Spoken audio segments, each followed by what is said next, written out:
Many new breakthrough innovations will go beyond the digitalization revolution. A new form of superstar companies have emerged. Companies like Google, Apple, Meta, Amazon, etc. have profoundly revolutionized existing markets and become global behemoths in just a few years. So they are reaching a market capitalization similar to or above the annual GDP of an average-size European country. These companies are investing heavily in R&I and in search of the next big innovation. In this context, how are Europeans preparing themselves? What are the key roadblocks that they may face? How can regional, national, and European policies help to remove or mitigate this barrier? This is all this subject that we will be talking about with our 4 panelists, and you may applaud them, please. Birgit Aru, thank you. Consultant on sustainability, hello, and climate policy frameworks at Single Health. Single Health is a novel venture capital group created 2 years ago. Single Health aims to make carbon removal and biodiversity tradable to help save nature. I'm okay? Correct me if I'm wrong. That's it. Thank you. Gerhard Humer. Hello, good morning, good afternoon. You are a Director for Economic Policy at SME United, an association of crafts and small and medium-sized enterprises in Europe with around 70 member organizations from over 30 European countries. That's it? And we have also Narcis Héraclide, Head of Innovation at the Paul Guinot Association and doctoral researcher at the University of Poitiers. Bonjour. And last but not least, Bachir Kerroumi. He is a PhD researcher in urban resilience and social inclusion at Gustave Eiffel University, president of Paul Guinot Association for Professional Training Adapted for Visually Impaired People. That's it for the presentation. This 1 hour conversation will be both in English and in French. So just to prepare it. First question to Birgit Aru. What is the value proposition of Single Earth? Thank you, Matthew, and I'm very glad to be here today. So you rightly said or explained about Single Earth. So what we do is we tokenize and monetize living nature. How we do it is we perform land assessments with the help of Earth observation satellite data. We measure various environmental ecological characteristics of land. Then we turn those assessment results. We timestamp this with the help of blockchain technology, and we turn them into tokens, which are tradable. And you have created a currency. It's the merit currency. Yes, exactly. How does it work?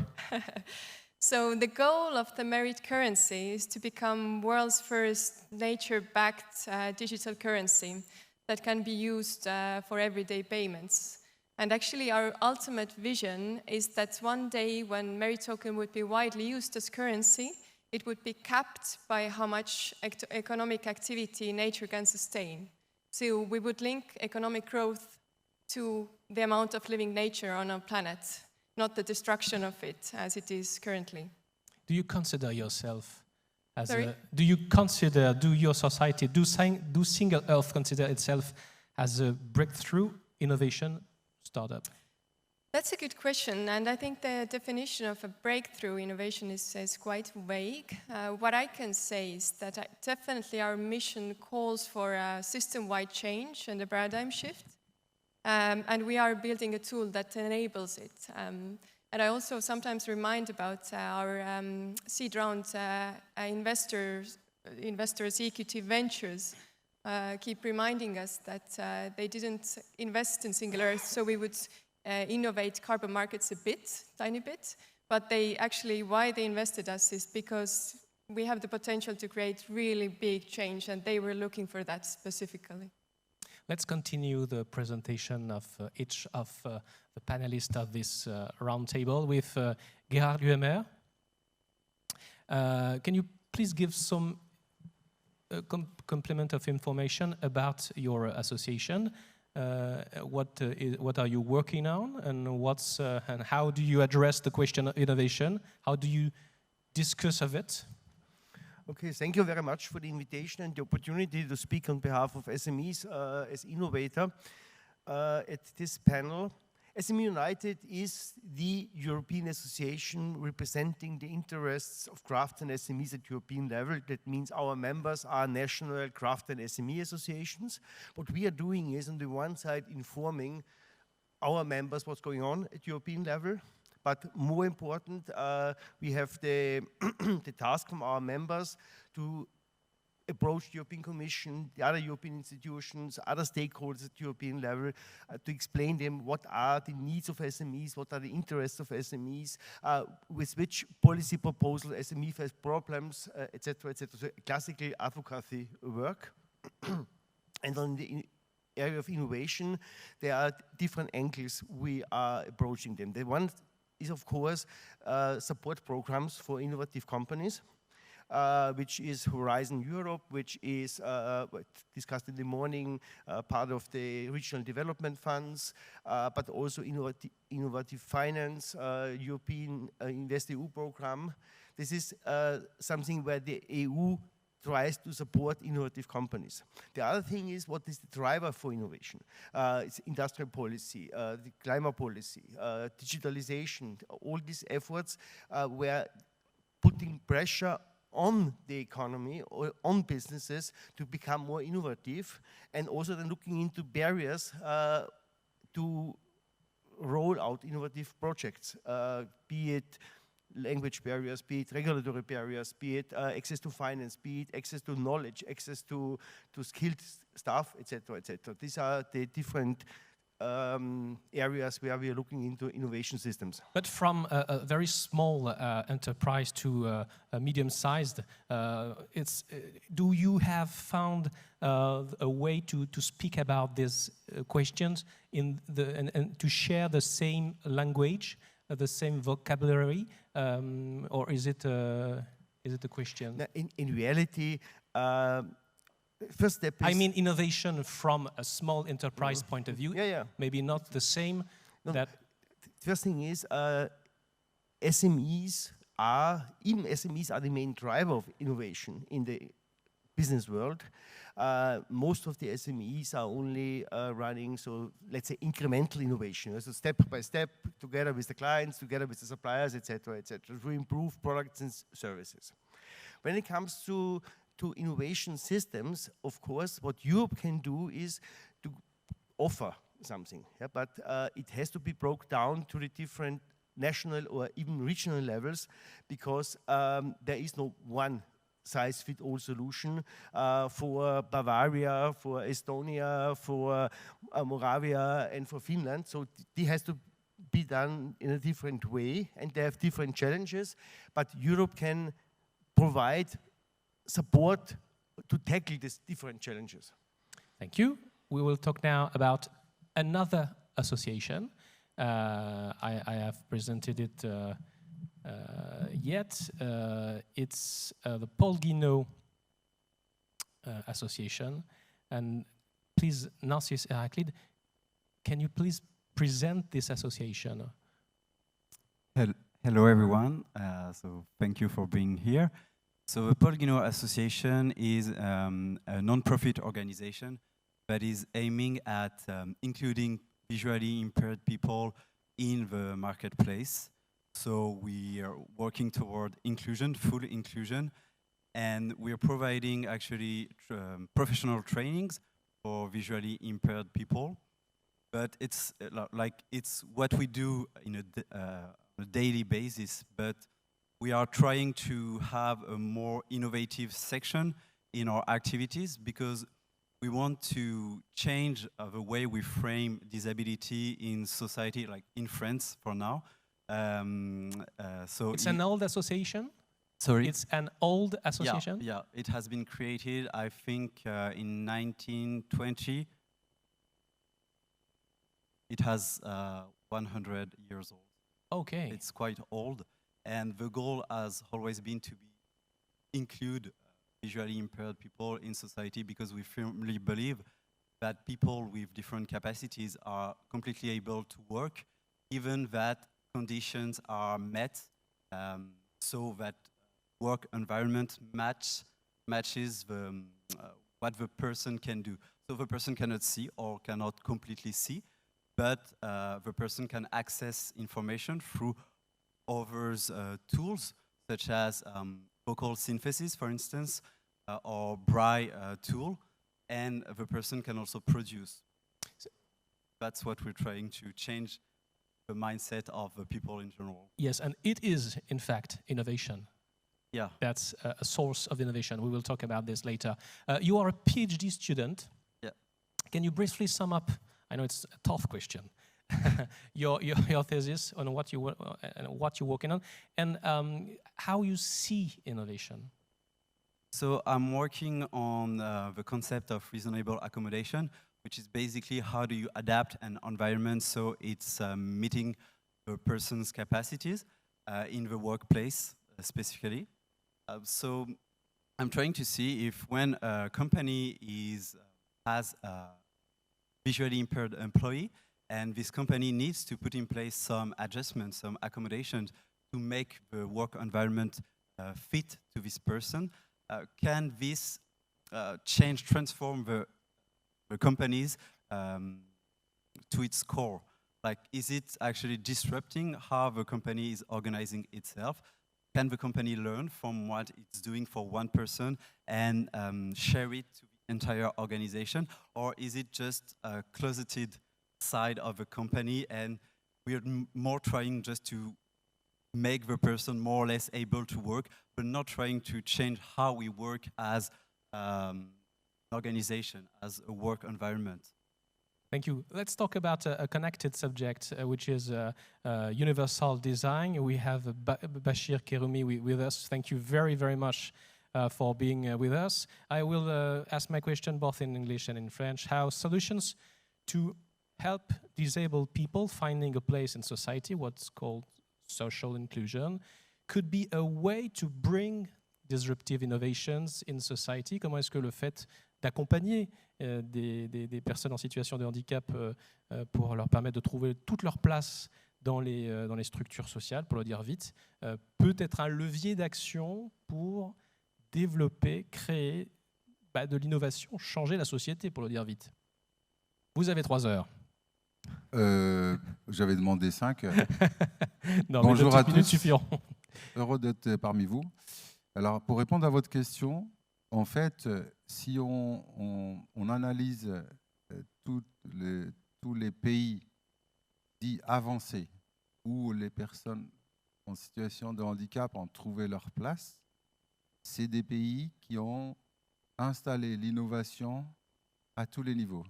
C'est-à-dire l'innovation d'un point de vue philosophique, c'est-à-dire culturel. C'est changer le regard vis-à-vis des personnes handicapées. L'innovation au niveau culturel, sur le plan de... On fait vivre les gens ensemble pour qu'ils s'apprivoisent et qu'ils apprennent à vivre ensemble et à comprendre la différence. L'innovation scientifique, à savoir installer des chaires de disability studies, des laboratoires pluridisciplinaires qui travaillent sur le handicap. Et donc, ces pays-là sont Scandinavie, Japon, États-Unis et, à moindre mesure, l'Allemagne, le Royaume-Uni. Et donc, voilà, pour répondre à votre question, l'innovation, elle est au cœur de notre vie quotidienne et au cœur de notre projet. Mais simplement, il faut l'installer d'un point de vue politique, c'est-à-dire d'un point de vue de projet collectif pour la société. Par exemple, récemment, on a eu les élections présidentielles en France. Il n'y avait pas de projet politique pour l'inclusion des personnes handicapées.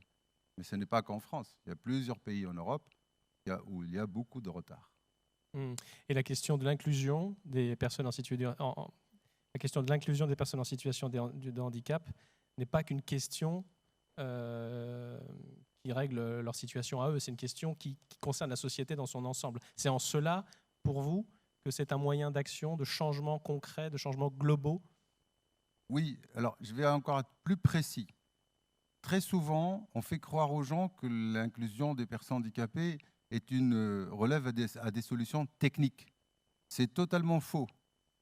C'est simplement quand on imagine et on discute d'un point de vue philosophique et politique, le fait de dire, voilà, on va vivre ensemble avec des personnes en fauteuil roulant, on va vivre ensemble avec des personnes sourdes, on va vivre ensemble avec quelqu'un d'autiste. Et là, ensuite, on imagine quel type d'organisation on met en place. Et c'est seulement au 3e niveau qu'on fait appel à la technique pour faire les applications technologiques, mécaniques, architecturales, etc. Il ne faut surtout pas confier le destin et le projet qui permet aux gens de vivre ensemble aux techniciens au départ. C'est une erreur. C'est pas d'abord une question technique. It's not a technical question. C'est les citoyens qui doivent décider, et les citoyens d'un point de vue politique. Let's talk about the current challenges that we have to address as far as seizing the opportunities of breakthrough innovation are concerned. And from your point of view, your innovator point of view,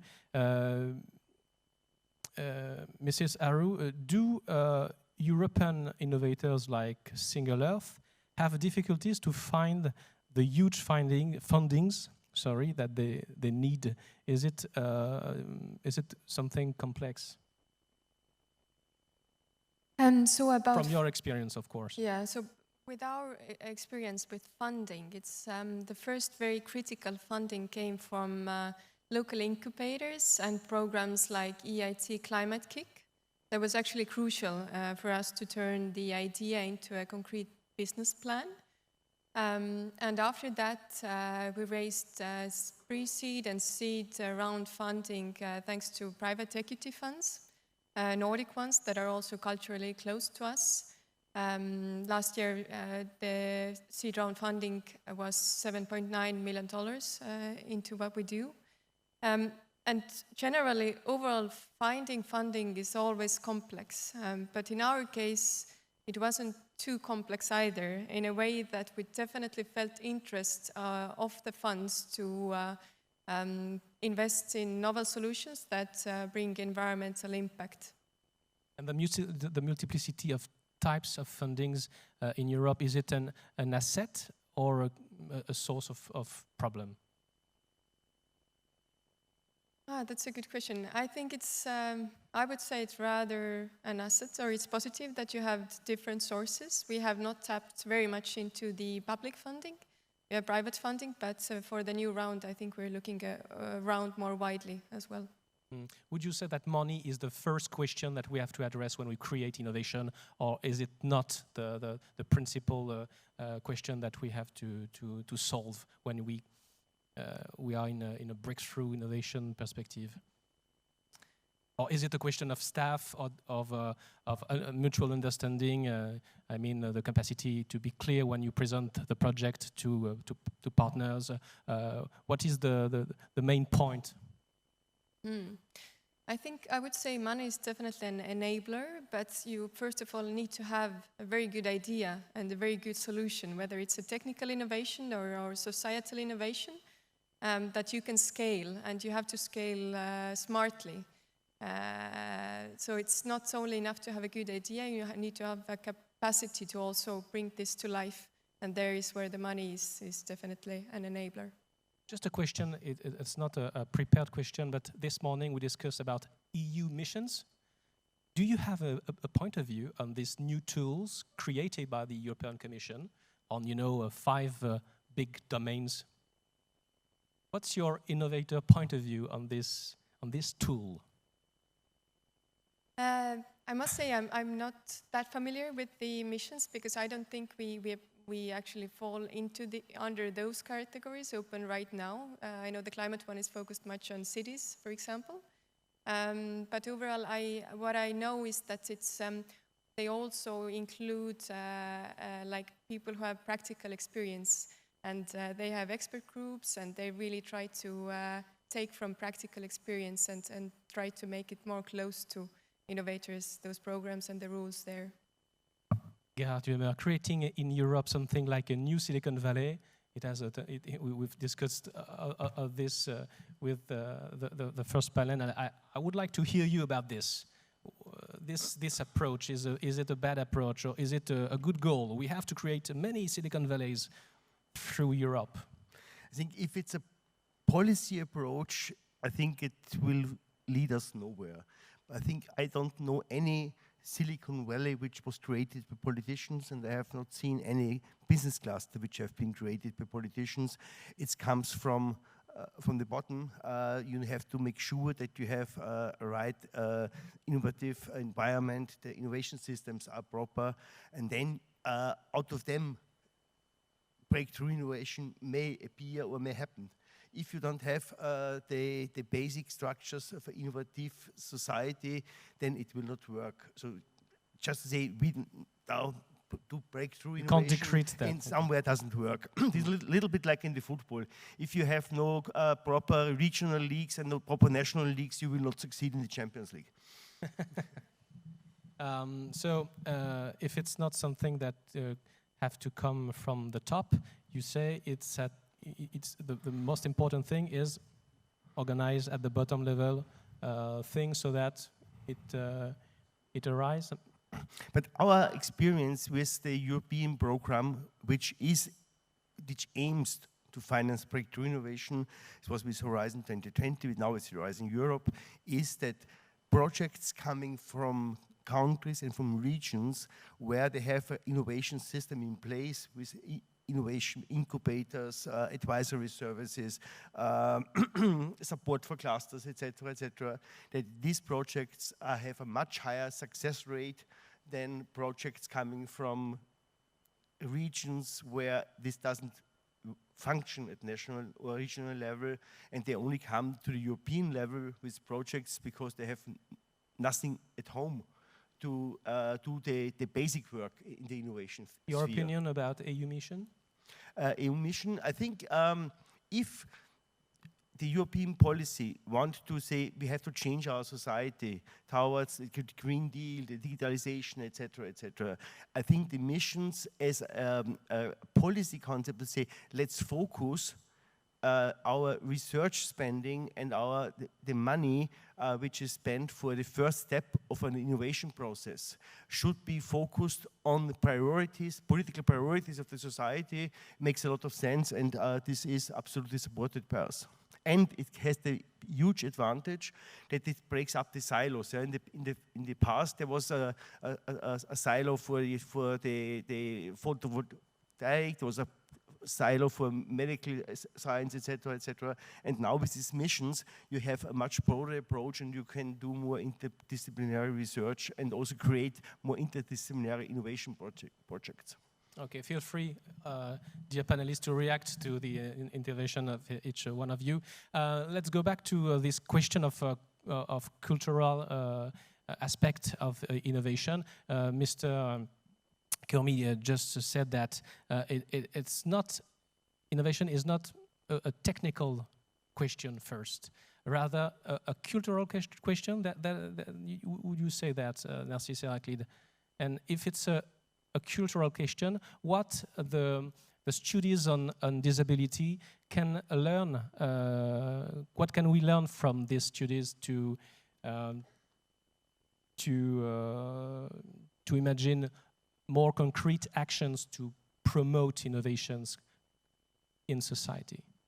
Yeah, well, I think, it's a cultural question first, because breakthrough innovation, in my sense, is more like a paradigm shift. If you innovate, it can be a good thing, can be a bad thing, but if you're just creating something with the same cultural framework that already happening in the society you live in. You're just reproducing things. Yes, you are doing something new, but are you changing really at the core anything? Maybe not. Well, I think no. If you haven't thought about how you're framing the issue, so what is the culture you live in and you think in? And that's what we're trying to do with our actions at the Paul Guinot Association, is try to shift disability from being an individual responsibility, like it's someone's characteristics, and what a shame. No, it's a social responsibility. It comes from an environment, a society that has not thought of people that live in this society, of their capacities. But do you think that this vision is shared by, let's say the CEO of the enterprises and the societies with whom you're working, for instance, in your PhD thesis? When I guess you explain these ideas to people you meet to prepare your thesis. How do they react? And do you think that they see the same thing that you see? I think it's hard for them to understand that, because we tend to see, for instance, in France, disability as something apart from society. Like, we tend to put people with disabilities in specialized institutes, etc. And when you start thinking of people with disabilities as full citizens of this society, and start to think with them about what can we do when we're trying to solve an issue, actually you're starting to create collective intelligence, and new solutions are emerging that are actually breakthrough innovations, because you will never have thought about that if these people, this blind person, for instance, hasn't talked to you about how he or she is interacting with that issue, this problem, etc. And then you're starting to think, oh, but for me, it's also a difficult situation. I'm taking like an example that everyone will understand, really basic one, Paris subway. If you have heavy luggages in Paris subway, it's really difficult. Like, you cannot really access the subway. It's complicated. And if you start thinking about people in wheelchairs, you start putting elevators, etc. Well, it's benefiting to everyone. Another simple example is TV remote control. It was designed for people with disabilities, not for everyone. Yeah, at first. Okay, I didn't know. And then everyone is using it. And for instance, Apple's products. Apple is designing their product with universal design, so it's accessible to everyone. And actually, it's really ergonomic for Apple's product for everyone. They do are innovative product by essence, yes. So the example of iPhone, for instance, okay. Yeah. So yeah, it's a cultural question. First, you start shifting your cultural approach of things, and then you can create actually really new things that benefit to everyone. Let's give an example, another example, with this experiment that the Paul Guinot Association has led with Paris-Saclay University. Monsieur Bachir Kerroumi, est-ce qu'on peut dire un mot de cette expérience qui a été lancée il y a 5 ans? This experiment was launched 5 years ago, and ça a impliqué des étudiants en kinésithérapie en situation de... Alors, ce sont des étudiants qui sont malvoyants, c'est ça? Racontez-nous un tout petit peu. Alors, juste pour expliquer la situation, c'est que la France a signé en 2015 la Convention, Convention internationale des droits des personnes handicapées, donc de l'ONU. Et dans cette convention, il est dit que les étudiants handicapés, ils doivent être éduqués, apprendre avec des étudiants dits valides. Et donc c'est un droit. Et comme en France, les étudiants handicapés étaient souvent dans des établissements spécialisés, donc il fallait innover pour permettre à ces étudiants handicapés d'aller à l'université comme tout le monde. Nous, on a signé une convention de partenariat avec l'université de Saclay sur la filière de kinésithérapeute. Donc nos étudiants font 80% de cours chez nous, dans l'institution spécialisée, et 20% dans l'université, ce qui leur permet de passer un deuxième diplôme. Au départ, ils passent le diplôme de kinésithérapeute du ministère de la Santé, mais grâce au partenariat avec l'Université Saclay, ils peuvent passer le Master 1 universitaire, comme tous les autres étudiants. Et donc ça, c'est une innovation. Nous sommes les seuls en France à l'avoir entamée. Alors, c'est intéressant. Ça fait bouger les lignes. Does it change things? Mentalement, j'ai envie de dire, est-ce que ça inspire?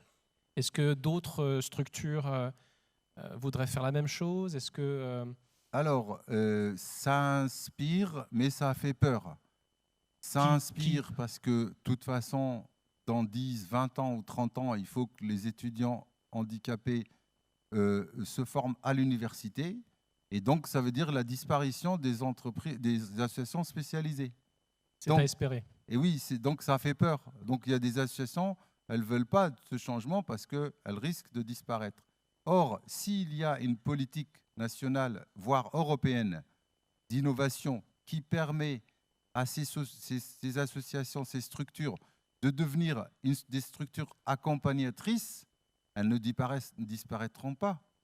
Donc, il manque cette politique. C'est pour ça qu'il y a la peur dans beaucoup de structures.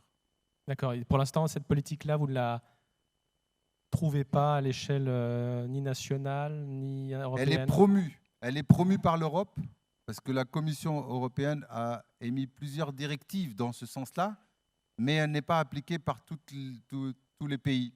Il y a des pays qui l'appliquent. L'Allemagne l'applique à peu près à 50%. D'autres pays l'appliquent un peu plus, l'Espagne.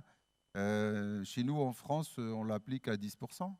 Et donc, voilà. Mais s'il y a une cohérence et des pays pour suivre les directives de la Commission européenne, ça serait parfait.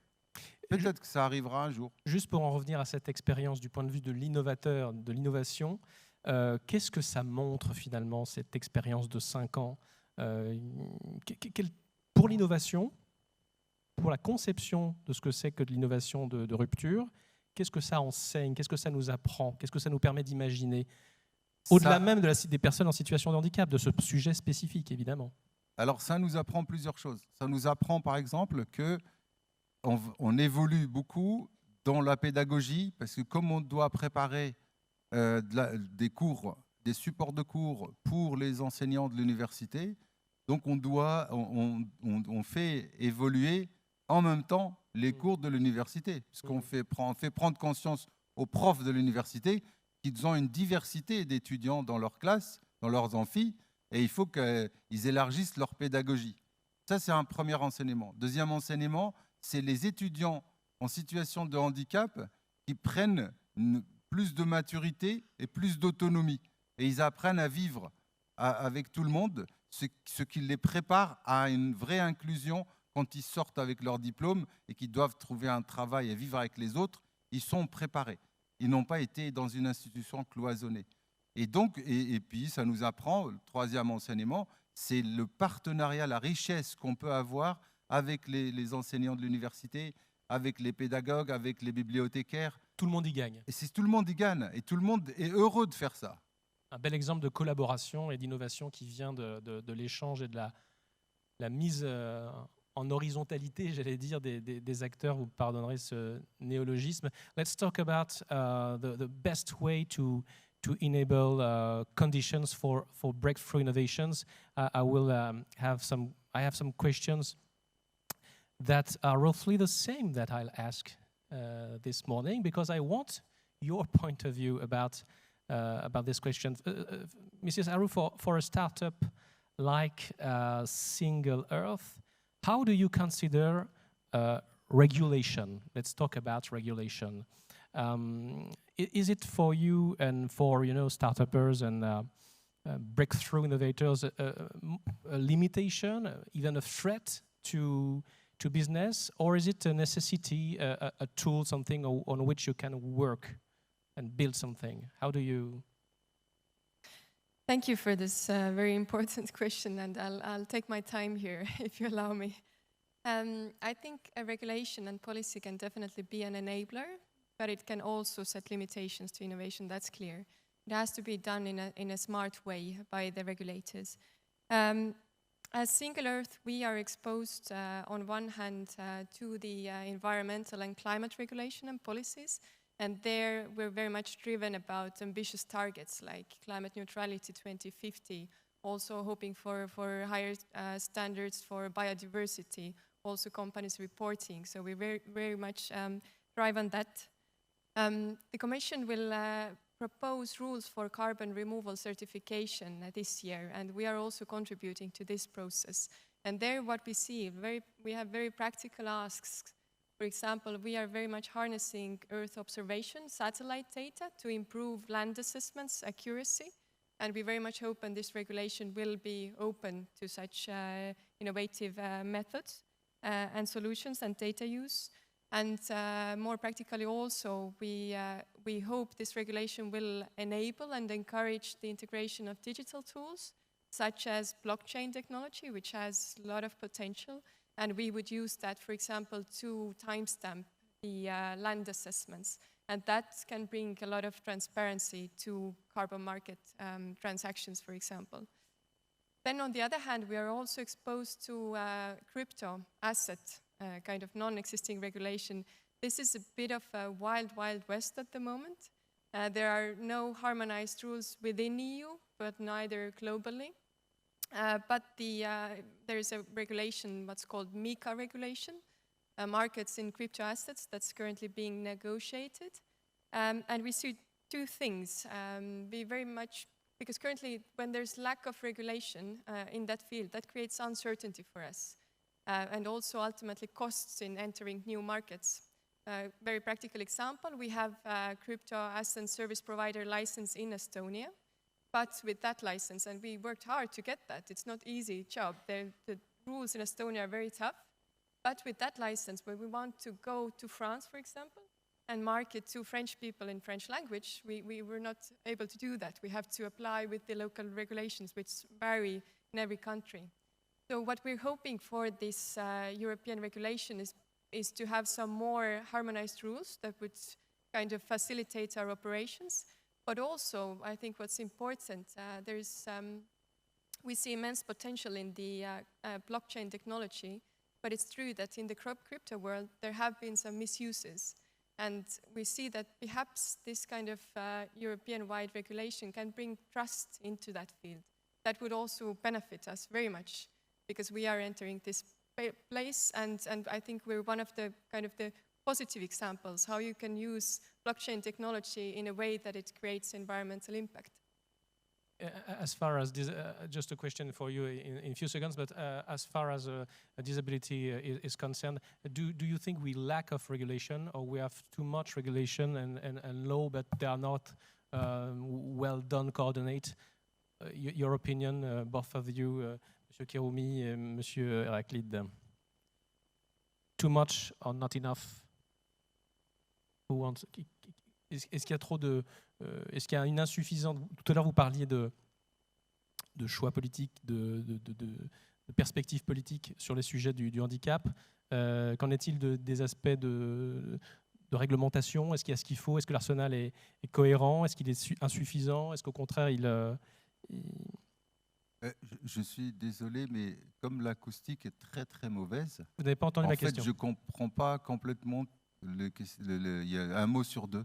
D'accord. Est-ce que vous avez l'impression qu'en ce qui concerne la question du handicap, il y a suffisamment d'outils législatifs, il y a suffisamment de réglementations, de décrets?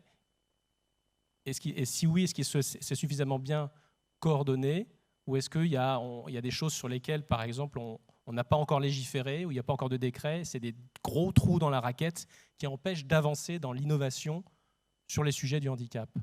Alors, en fait, c'est une question fondamentale.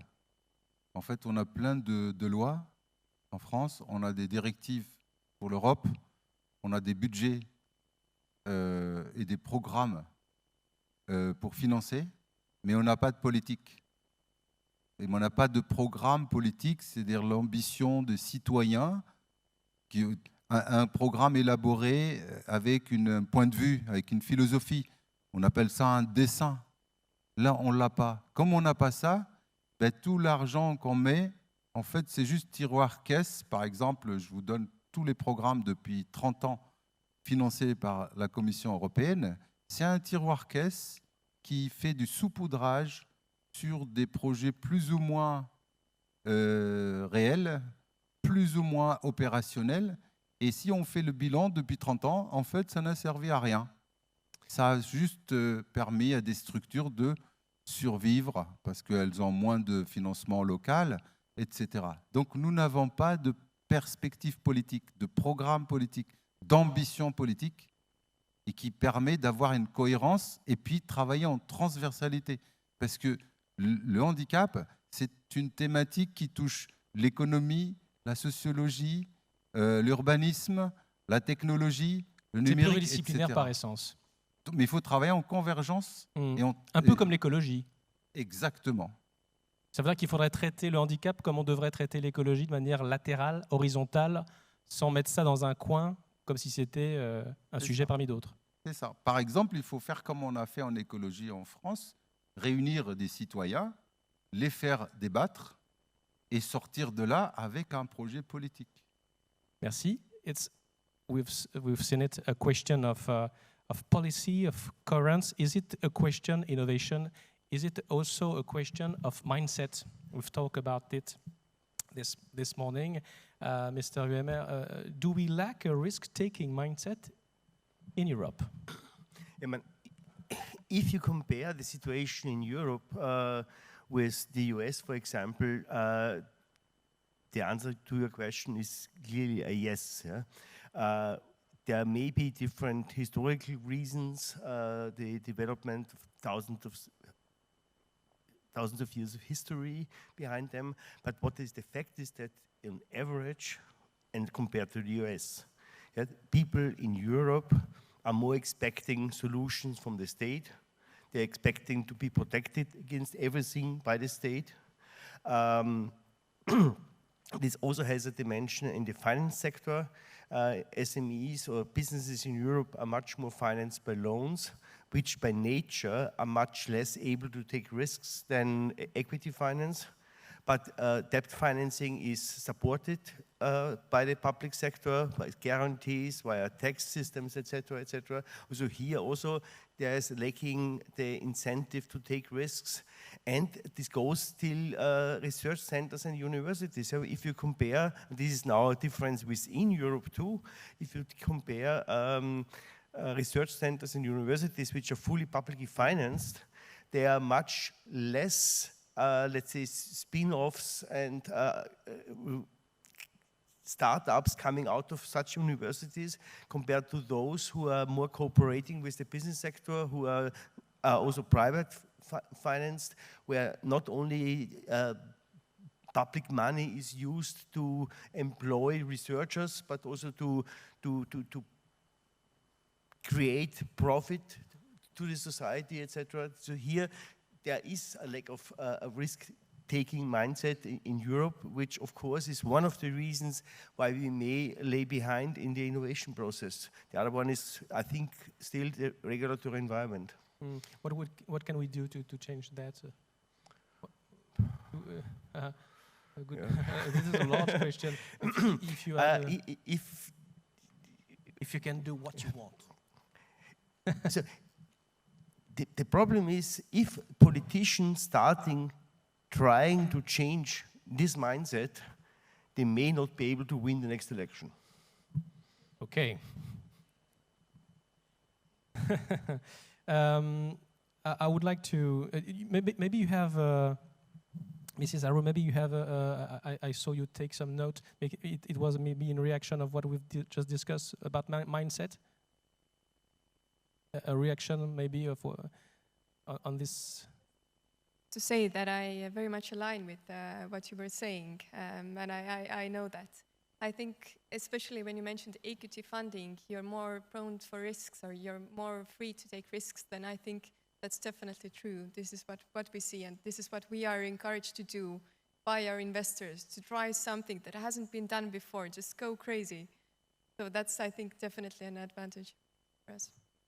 Narcis Héraclide, breakthrough innovations because of their life changer dimension can sometimes be a source of worries and fears. We've discussed of this just before. How to prevent misunderstanding on innovations, and what could be done to facilitate communication between citizen, industries, policymakers, etc.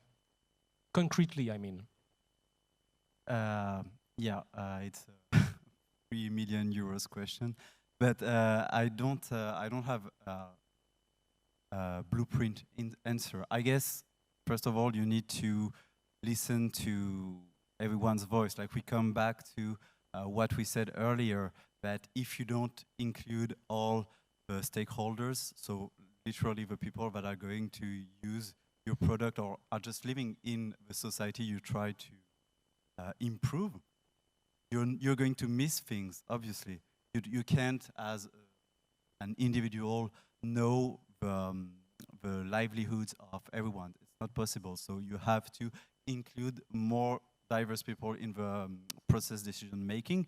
It's not literally to put everyone at the table, because it would be a huge table, but at least some representatives of people.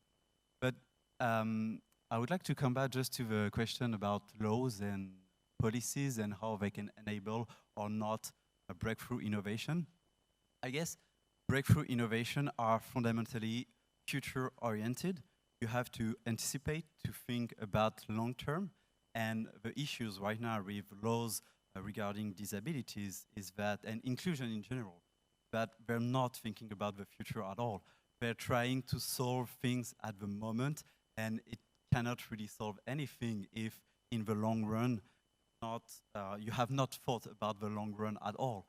For instance, recently we had a new law in France that is demanding companies, big companies, to make their digital environment accessible to everyone, so take into account disabilities in the development of digital environment. And the law is not at all saying how it can be done, and you have a fine if you don't comply with this law. But in the law you have, it is not indicated which actor is going to check, to control that it is done or not. So basically you can just continue not making your websites accessible and nothing is going to happen, because the law has not defined any controlling actor, etc. And you have not told companies how they can do that. What is digital accessibility? How can you do that? No, you're just saying, please make your website accessible. That's all. If you do not, well, there is maybe a fine, but when it will come, we don't know who is going to give you this fine. We don't know. So you can't push forward with this kind of attitude, of course. I just wanted, c'est bientôt la fin. It's the end in a few minutes of this roundtable. But I would like to talk a little bit about your main domain of research, Bachir Kerroumi. Let's talk about urban resilience and social inclusion. Est-ce qu'on peut dire un tout petit mot, parce que je ne voudrais pas qu'on se quitte sans parler de résilience urbaine, qui est une expression qui monte en puissance et qui désigne là aussi un champ entier d'innovation, d'évolution, de progrès. Qu'est-ce qu'on peut tirer comme enseignement également de ces champs de recherche en ce qui concerne les innovations qui se testent aujourd'hui, alors peut-être plus aux États-Unis, je ne sais pas, sur l'innovation? Avec l'acoustique, j'ai du mal à tout entendre. D'accord, alors je recommence. Oui.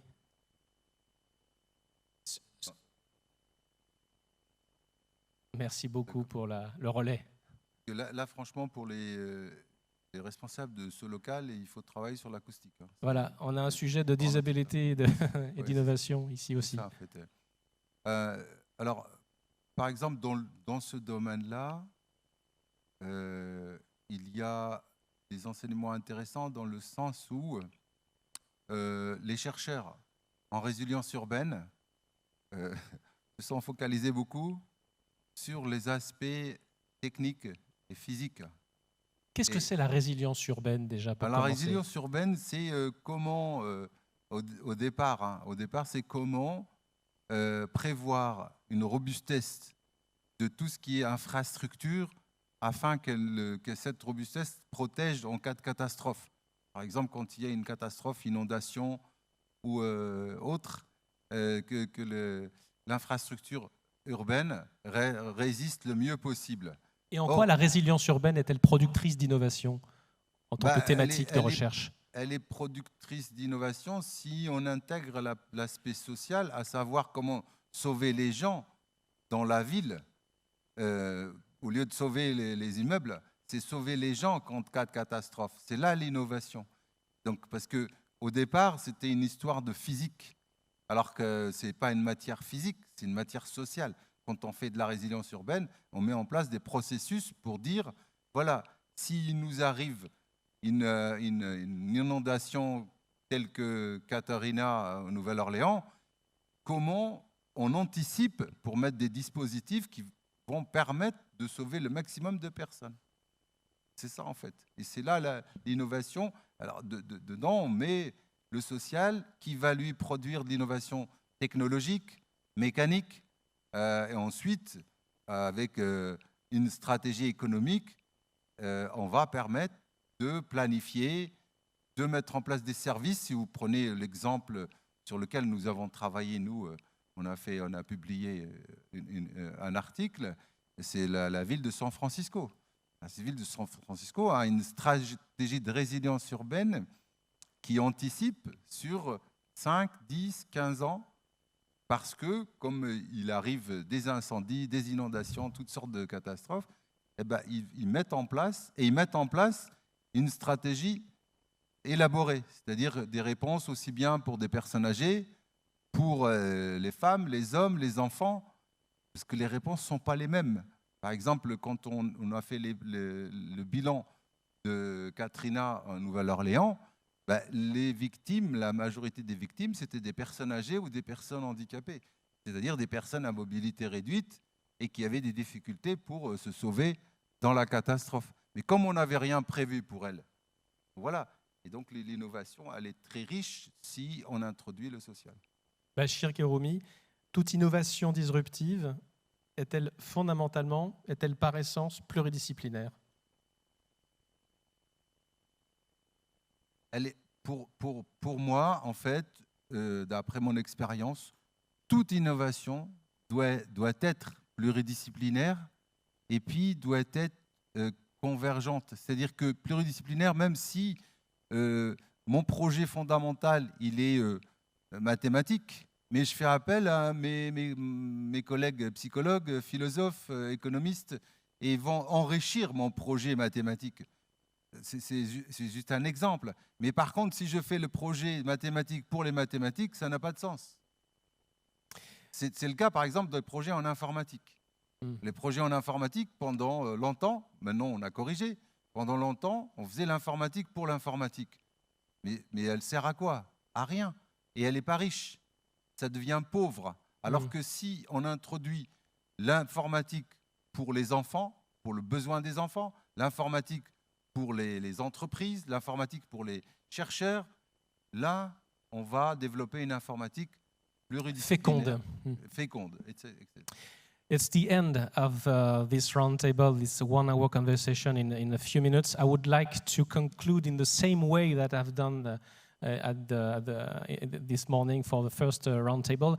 I would like you to share with all of us one piece of advice, one recommendation. I let you choose the topic and the domain. Mrs. Aru, maybe you can share your point of view, of course, freely, but just one question, because you said that Single Health has been successful in raising money. It's not nothing. What piece of advice would you give on that matter to other founders of disruptive projects, maybe on the way you present your project, or I don't know. Yeah, just speaking from our own experience, I would say just if there's somebody with an entrepreneurial mind, with an innovative idea, just be very ambitious. That the world needs radical solutions, and there are funds out there that are looking for possibly the next bigger disruptors. We are, as humankind, we are facing so many big challenges these days, whether it's climate change, health crisis, biodiversity loss. Currently, what drives us is also knowing the fact that there are 150 species going extinct every single year. Every single day. So that's huge, and we need some novel solutions. So my advice would be just not to try to tackle only solve a small part of a complex problem, but have ambition to tackle big problems. Be bold.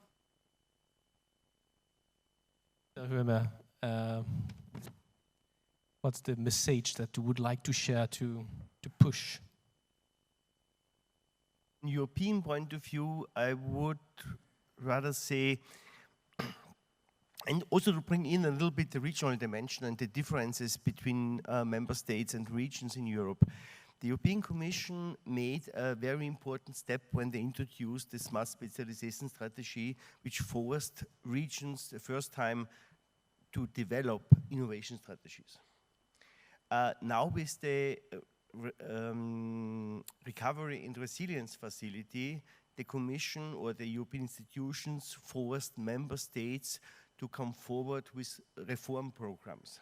And I think this approach, using the power of de facto of money, the European Commission or the European institutions are providing to member states and to regions to make it more conditional, to improve innovation systems on the ground, to prepare the ground for a possible breakthrough innovation or disruptive innovation in future, would be a positive approach from the European side to change something also as regards the risk mindset we have talked before.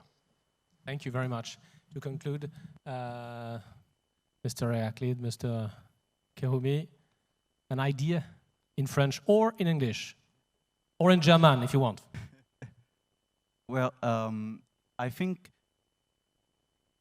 if you want to innovate, start thinking long-term, as I said, and anticipate with a diverse panel of people. You can use, for instance, scenario methods, like you put diverse people at the table and you start to assess the solution that you want to implement with them by making them imagine what this product or this new organizational design or whatever is going to impact them in the long run. And I'm sure you're going to have new inputs, new feedbacks that is going to frame a bit differently what you're proposing, and maybe make you understand that the question that you ask yourself at the beginning of your thought process was not a good question, was not the best question you should ask yourself. And I think participative process and anticipation process, so scenario methods, etc., are a good way to start, at least. Monsieur Kerroumi, le mot de la fin, un conseil, une idée, un coup de gueule, pourquoi pas, pour terminer cette table ronde en ce qui concerne la façon dont on peut accélérer l'innovation, la rendre pérenne surtout. Le mot de la fin, comme je suis dans un lieu universitaire où il y a des enseignants et des chercheurs, je souhaiterais que le ministère de l'Enseignement supérieur et de la Recherche sensibilise davantage les chercheurs et les enseignants pour qu'ils travaillent sur la thématique du handicap, valorise cette image parce qu'il y a des chercheurs qui aimeraient bien travailler dans ce domaine, mais ils ont peur d'avoir après collé à leur dos l'image du handicap, et du coup ça les fait fuir. Et d'autre part, donner une perspective, vraiment une perspective de ce qu'on appelle la société inclusive, Par exemple, dans les laboratoires, il pourrait y avoir des projets liés à l'inclusion des enfants handicapés. Dans les laboratoires, par exemple, numériques, actuellement, on a des problèmes d'accès aux applications numériques. Ça donnerait une richesse au laboratoire. Mais pour moi, si on veut vraiment avancer, il faut que les chercheurs et les enseignants et aussi les structures, les associations de militants de personnes handicapées travaillent ensemble et peut-être même influencent les gouvernements pour qu'ils avancent plus vite que ça. Merci. Merci à vous quatre. Thank you to all of you. It was very interesting to hear you. This is the end of this conversation, and you can please applaud this fantastic panel.